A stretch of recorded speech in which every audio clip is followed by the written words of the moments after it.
இமயமலையில போகிறதுனால இதை பற்றி எல்லாம் வச்சுட்டு நான் வந்து சொல்லிட்டு இருக்கேன்.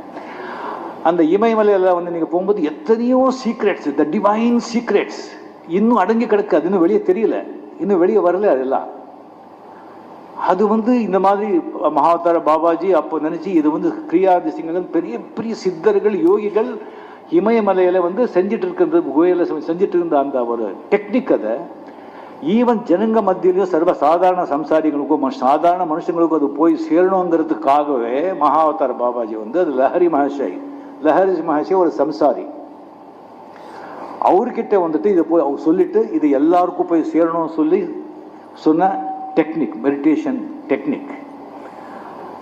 அது எப்படின்னு சொன்னால் இப்போ வந்து ஜஸ்ட் இப்போ ஒரு கேமரா ஆகட்டும், கேமரா இல்லை ஒரு டிவி ஆகட்டும், இல்லை டெலிஃபோன் ஆகட்டும், ஒரு செல்ஃபோனுக்கு ஆகட்டும், எத்தனை மெக்கானிசம் இருக்குது, எத்தனை மெக்கானிசம், அதுக்கு எத்தனை பேட்ரி கரண்ட்டு